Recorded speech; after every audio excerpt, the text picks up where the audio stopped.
Lo udah pada denger soal potongan komisi ojol turun jadi 8%? Tapi, lo tahu gak kalau di balik kebijakan ini ada twist yang bikin tercengang? Jangan keburu senong, kita bongkar semuanya di sini. Mulai 1 Juli 2026, Gojek dan Grab resmi nurunin potongan dari 20 hingga 30% jadi 8% doang buat ojol roda 2. Katanya buat ngangkat kesejahteraan driver. Tapi, apa iya semulus itu? Di baliknya ada drama yang jarang dibahas. Ayo kita bedah tuntas. 23 Juni 2026, DPR manggil pimpinan Goto dan Grab sesuai arahan Presiden Prabowo. Negosiasi alot, dan dalam hitungan hari, tanggal 1 Juli sudah berlaku. Timeline yang super cepat. Sebelumnya, komisi ojol udah jadi perdebatan lama.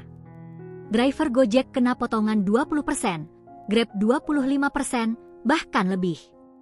Protes dan demo sering terjadi. Tapi kali ini, desakan publik dan campur tangan langsung Presiden bikin perubahan nyata. Yang lo harus tahu, potongan 8% cuma buat layanan antar penumpang aja. Layanan lain kayak GoFood, GrabFood, potongannya tetap tinggi. Ini detail yang jarang disorot. Jangan sampai salah kaprah. Driver kayak Heru dapat notifikasi langsung dari Grab, tapi banyak yang ragu, kayak Sule yang bilang, aturan sering tidak terrealisasi, apalagi kasus bantuan hari raya yang lalu. Skeptisisme wajar. Banyak yang pikir driver bakal kaya raya, tapi potongan turun belum berarti pendapatan naik drastis. Tarif per KM diatur, orderan belum tentu lancar, plus biaya lain. Jangan keburu seneng dulu. Faktanya, potongan 8% adalah biaya aplikasi aja. Driver masih nanggung bensin, perawatan motor, dan resiko kecelakaan. Tapi setidaknya beban berkurang dibanding sebelumnya. Ini langkah awal positif.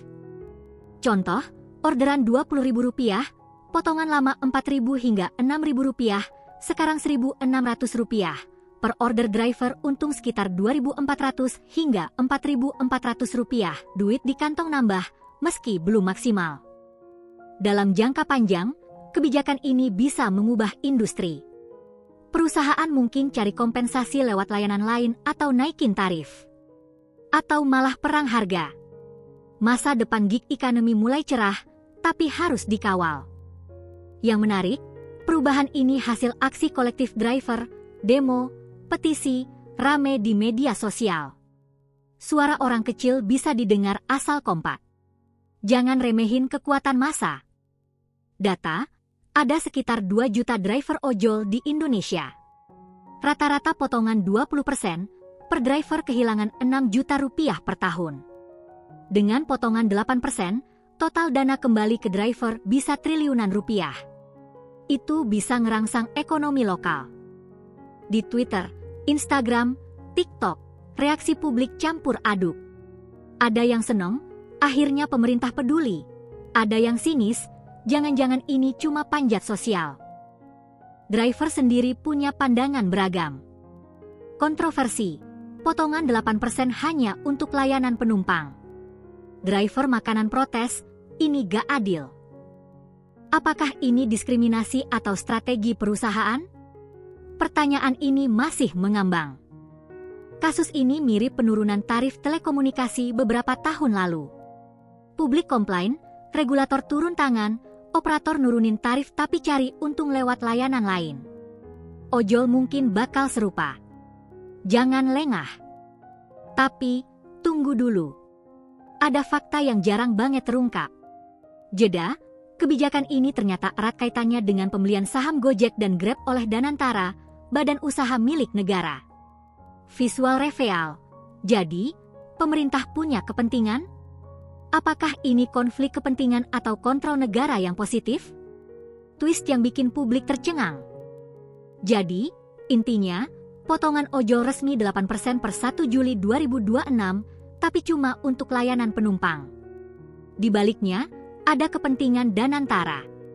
Ini kemenangan driver, tapi juga pengingat buat tetap kritis. Apakah ini langkah awal yang baik? Tergantung kita semua. Intinya, Penurunan potongan komisi jadi 8% adalah kemenangan driver, tapi juga langkah cerdas perusahaan dan pemerintah. Kita harus tetap kritis, lihat ke depan, dan jangan sampai euforia ini menghilangkan daya kritis kita. Ini momentum untuk perubahan yang lebih baik bagi seluruh pekerja gig. Lo setuju gak kalau kebijakan ini bikin driver lebih sejahtera? Atau ada yang curiga?